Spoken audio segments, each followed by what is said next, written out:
રાધે રાધે, જય સિયારામ. આપણે ચૈતન્ય મહાપ્રભુનું ચરિત્ર ચાલે છે. ચૈતન્ય મહાપ્રભુના ચરિત્રમાં પ્રવેશ કરતા પહેલા આપણે એક કથા લેશી કે અત્યારે ઘોર કળિયુગની અંદર લોકો માતા પિતાની સેવાને ટાળતા હોય છે. હા, સાધુ સમાજ એમ કહે છે કે અમે વિરક્ત બની ગયા છીએ, અમારે કોઈની સેવાની જવાબદારી નથી, એમ કહીને માતા પિતાની સેવા ટાળતા હોય છે. બિલકુલ. અને સંસારી એટલા માટે ટાળતા હોય છે કારણ કે એ રામાયણમાં કીધું છે કે જયારે પત્ની આવે છે ત્યારે પત્ની એટલી પ્રિય લાગે છે કે માતા પિતા પ્રિય નથી લાગતા, એટલે સેવા ટાળે છે. હા, સસુરારી પ્યારી લગી જબતે, રીપુ રૂપ ભય કુટુંબ તબતે. રામાયણમાં આવું લખ્યું તુલસીદાસે. હા, સસુરારી એટલે બાયડી પત્ની. હા, સસુરારી પ્યારી લગી જબતે, પત્ની જ્યારથી પ્યારી લાગવા માંડી છે તો રીપુ રૂપ, રીપુ એટલે દુશ્મન, હા, અને રીપુ રૂપ કુટુંબ ભય તબતે, ત્યારથી કુટુંબ દુશ્મન લાગવા માંડશે. ત્યારે જીવને પત્ની પ્યારી લાગશે. હા, આવું આપણા શાસ્ત્રમાં લખ્યું છે, એના આધારે જ મેં આ વિષય ઉપાડ્યો છે. બિલકુલ. તો ઋગ્વેદમાં એક કથા આવે છે કે માતા પિતાની સેવાથી જીવને શું ફળ મળે છે, હા, ભગવાન કેવા પ્રસન્ન થાય છે, એની ઋગ્વેદની કથા હું સંભળાવીશ, કારણ કે અત્યારના સમયમાં આવી કથાઓ જરૂરી છે. હા, સાધુ સંત એમ કેતા હોય કે અમને કઈ સેવાની જરૂર નથી, અમે તો બધા ધર્મ છોડીને ભગવાનની શરણમાં વયા ગયા છીએ. વાત સાચી છે, સિદ્ધાંત સાચો છે, પણ ઈ બહુ ઊંચી કક્ષાની વાત છે. હા, ભજન કરતા કરતા જયારે તમે તમારા શરીરનું ભાન ભૂલી જાવ ને ત્યારે એ સેવા છૂટી જાય છે. હા, પણ હજી તો આપણે આપણા શરીરનું ભાન છે, આપણા શરીરને ખવડાવવા પીવડાવવાનું ભાન છે, બધું ભાન છે, બીમાર પડી છે દવાખાને દોડીએ છીએ, તો શરીરનું જ ભાન છે, તમે માતા પિતાની સેવા કઈ રીતે છોડી શકો? હા, એ નહીં છૂટે. હા, કોઈ તીવ્ર ભજન હોય તો વાત અલગ છે. હું કઈ આ સિદ્ધાંત છે નાન જ પડતો સિદ્ધાંત નથી, પણ એના માટે બહુ તીવ્ર ભજનની જરૂર પડે છે. બિલકુલ. તીવ્ર ભજન હોય ત્યારે આ બધું છૂટે છે. સાધારણ ભજનમાં છોડવાથી બાવાના બે બગડશે, માયા મિલી ને રામ. ન માતા પિતાની સેવા થઈ શકે ને ન આ થઈ શકે. એટલે મનુષ્યએ સાવધાન રહેવાની જરૂર છે. હવે માતા પિતાની સેવાથી શું ફાયદો થાય એની ઋગ્વેદની કથા સંભળાવું તમને. હા, અયોધ્યામાં વિશ્વામિત્ર નામના રાજા થયા છે. હા, એ વિશ્વામિત્રને આપણે આખું જગત સત્યવાદી સોરી વિશ્વામિત્ર નહીં, સત્યવાદી રાજા હરિશ્ચંદ્ર થયા છે. હા, અયોધ્યાના રાજા. તો અયોધ્યાના રાજાને હરિશ્ચંદ્રને આપણે સત્યવાદી તરીકે આખા જગતમાં પ્રખ્યાત છે અને ઓળખીએ છીએ.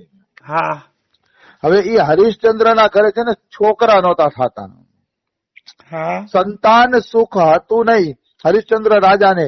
એટલે એમને ઋષિ મુનિઓને પૂછ્યું કે મારે સંતાન સુખ થાય એ માટે શું કરવું, કોઈ ઉપાય બતાવો. હા, તો બધા કે તમે વરુણદેવનો યજ્ઞ કરો, વરુણદેવ ધારે તો તમને સંતાન સુખ આપી શકે છે. હા, તો કે ઠીક છે, તો ભાઈ વરુણદેવનો યજ્ઞ કરી, એમાં શું વાંધો છે?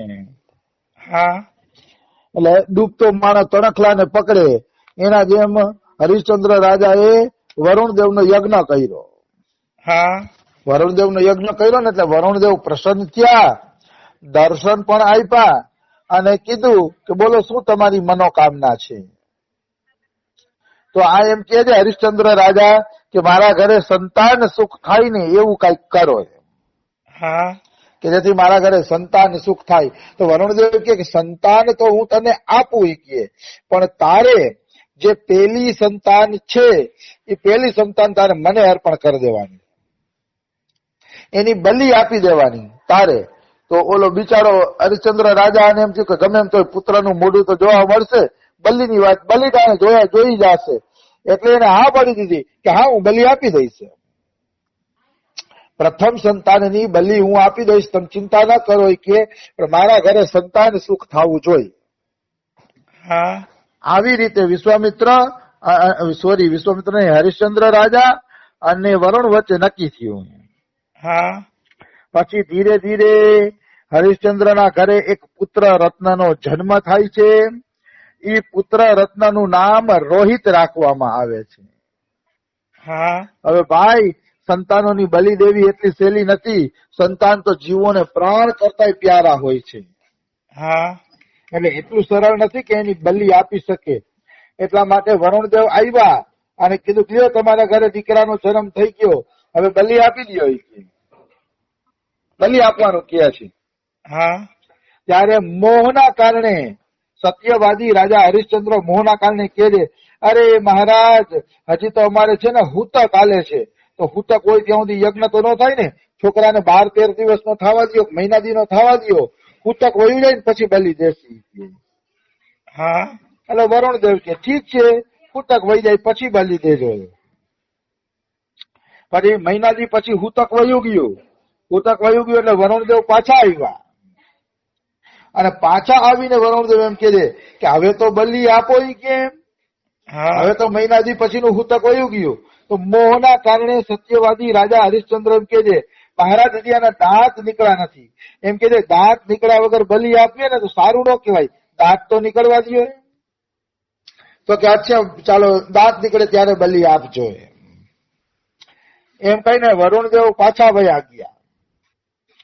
દાંત નીકળ્યા રોહિતને.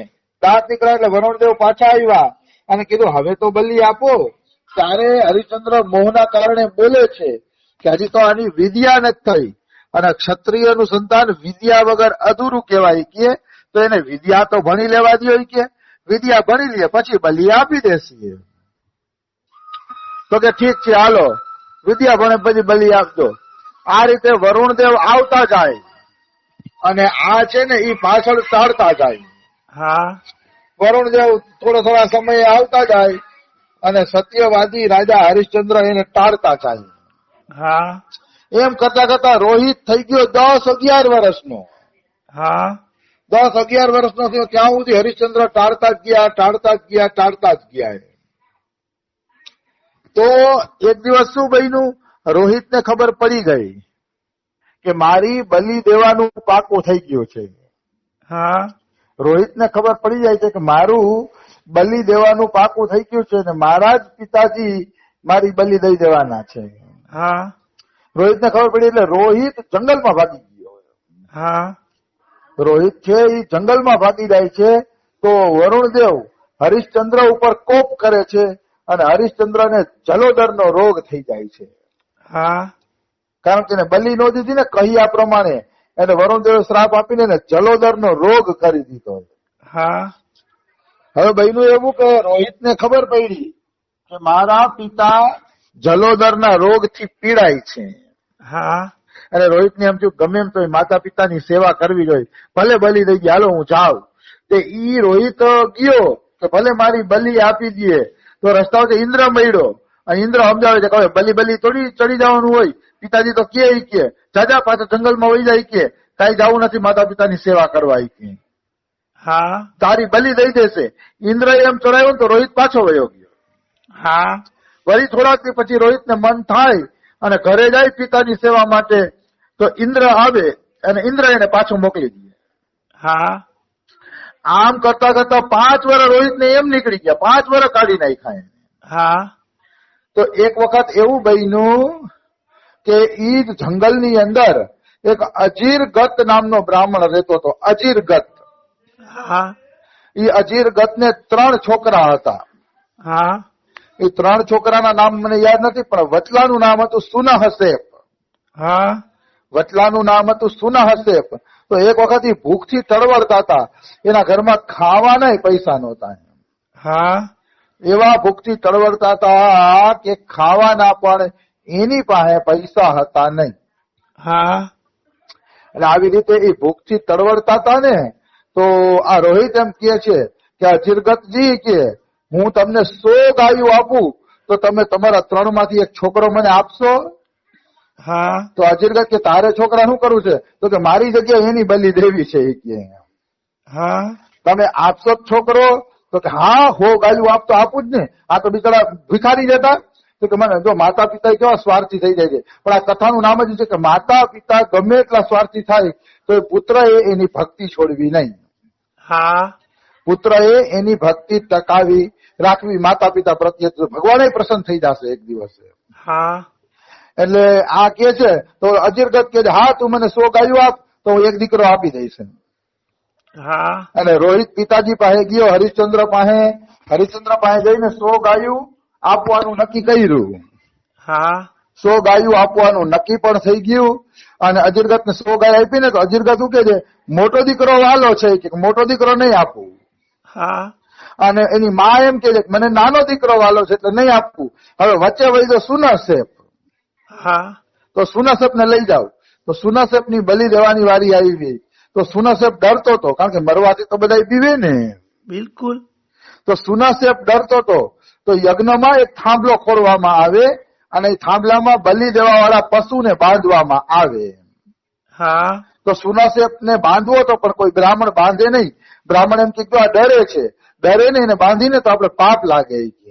હા તો જુઓ સંસાર કેવો સ્વાર્થી છે. અજીરગત, સુનસેપ નો બાપ અજીરગત કે છે મારો દીકરો ભલે ડરે એને હું યજ્ઞના થાંભલામાં બાંધી દઈશ કે મને બીજી 100 ગાયું આપો.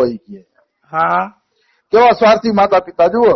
તો હરિચંદ્ર કે 100 ગાય આપી, જાઓ દીકરાને બાંધી લ્યો યજ્ઞના થાંભલે. હા પછી એને યજ્ઞના થાંભલે બાંધ્યો.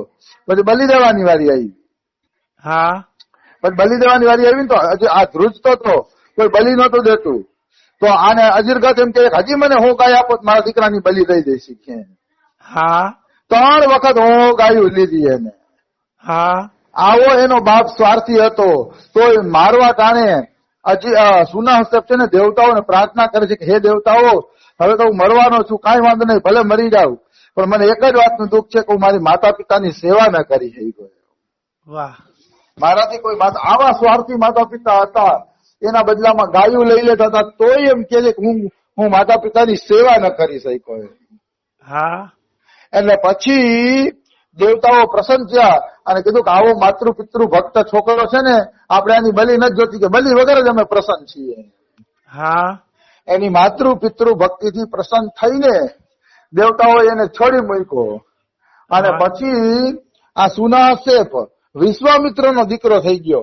કારણ કે વિશ્વામિત્ર યજ્ઞ કરાવતા હતા એટલે જે પશુ બલી દેવાની હોય ને એ વિશ્વામિત્ર ને એવા મંત્ર બોલવાના હોય કે મારો દીકરો થઈ જાય. હા એટલે આએ નક્કી કર્યું સુનસેપે કે હું હવે વિશ્વામિત્ર ભેગો રહીને સંત બનીશ અને સંત બનીને માતા પિતાની સેવા કરીશ. હા પછી તો દેવતાઓ એને છોડી મૂક્યો અને માતા પિતાની સેવા કરી અને વિશ્વામિત્ર ભેગું એને જીવન પૂરું કર્યું. હા તો આ કથાનો શું સાર છે કે જે માતા પિતાની સેવા કરશે એને ભગવાન કૃપા કરીને વિશ્વામિત્ર જેવા ઋષિ મોકલી દેશે, ગુરુ મોકલી દેશે અને ધીરે ધીરે એ ભગવાન પાસે પહોંચી જશે. વાહ. નિશ્ચિત પહોંચી જશે, એમાં કોઈ શંકા નથી. પણ મનુષ્ય છે ને વિશ્વાસ કરતો નથી. એને તો મતલબ કેવું જીવન થઈ ગયું છે બધા લોકોનું, પોતાના સુખ માટે બીજાને સુખ દેવા તૈયાર છે જ નહીં.